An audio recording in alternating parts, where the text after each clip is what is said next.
Let's mic, देश का मिजाज, साउथ। ये है लेट्स माइक मॉडर्न रेडियो और आप सुन रहे हैं दक्षिण भारत की खबरें।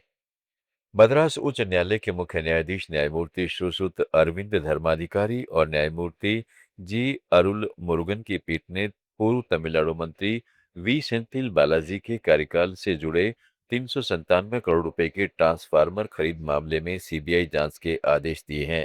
अदालत ने कहा है कि 2021 से 2023 के बीच टेंडर प्रक्रिया में निजी कंपनियों की मिलीभगत से सरकारी खजाने को नुकसान हुआ हो सकता है। कोर्ट ने राज्य की सतर्कता agency directorate of vigilance and anti corruption को निर्देश दिया है कि वह इस मामले से जुड़े सभी दस्तावेज 2 हफ्ते के भीतर सीबीआई को सौंपे। यह आदेश भ्रष्टाचार विरोधी संगठन अरबपोर यकम की याचिका पर आया है, जिसने इस कथित घोटाले की जांच की मांग की थी। कर्नाटक सरकार ने देर रात 3 वरिष्ठ आईपीएस अधिकारियों का तबादला कर दिया है। 1998 बैच के एडीजीपी रवि एस, जो पहले इंटेलिजेंस के एडीजीपी थे, अब कर्नाटक स्टेट रिजर्व पुलिस के एडीजीपी बनाए गए हैं। उनकी जगह 2004 बैच के लंभूराम को डाउन ग्रेनेड पोस्ट पर इंटेलिजेंस का इंस्पेक्टर जनरल बनाया गया है। साथ ही तीसरे अधिकारी एस गिरीश का भी तबादला किया गया है। सरकार का ये आदेश तुरंत प्रभाव से लागू हो गया।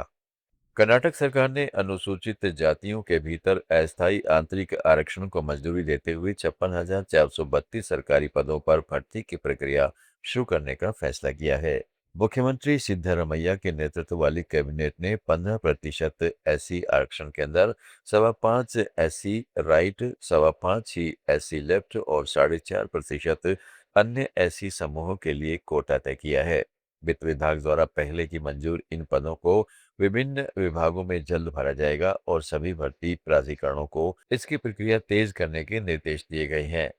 यह फैसला कर्नाटक हाई कोर्ट के अंतरिम आदेश के बाद लिया गया है। आंध्र प्रदेश में मंगलागिरी के एनटीआर भवन में आज तेलुगु देशम पार्टी के राष्ट्रीय कार्यकारी अध्यक्ष के रूप में नारा लोकेश ने शपथ ली। मुख्यमंत्री चंद्रबाबू नायडू ने खुद लोकेश समेत पार्टी के राष्ट्रीय और राज्य स्तर की नई समितियों के 252 सदस्यों को पद और गोपनीयता की शपथ दिलाई, जिसमें नया पोलित ब्यूरो भी शामिल है। इस मौके पर नायडू ने वाईएसआरसीपी पर हमला करते हुए कहा है कि विपक्षी पार्टी राज्य की प्रगति में बाधा डाल रही है। साथ ही उन्होंने एनडीए गठबंधन के पूर्ण एकता बनाए रखने की अपील की। इस बदलाव को टीडीपी में युवा नेतृत्व को बढ़ावा देने के तौर पर देखा जा रहा है।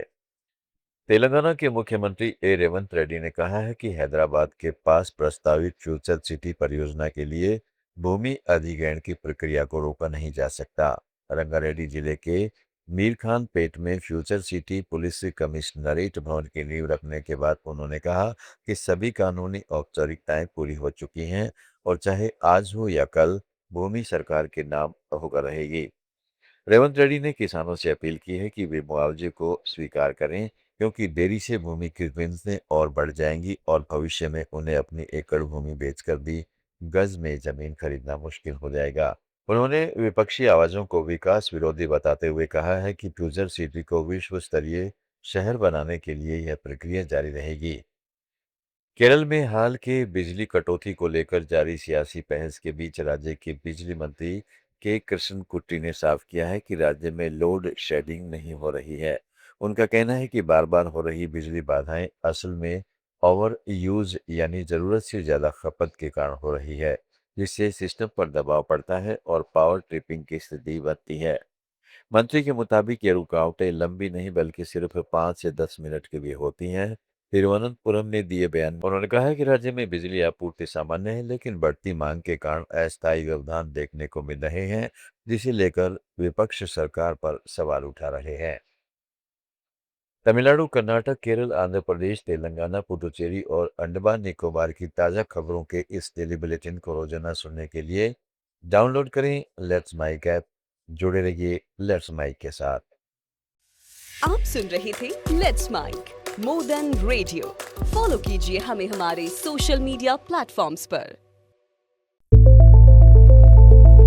It's time for news. It's time for more than radio. Presenting the first radio news app, Let's Mic. Let's Mic, a news-based app on your phone where you get to watch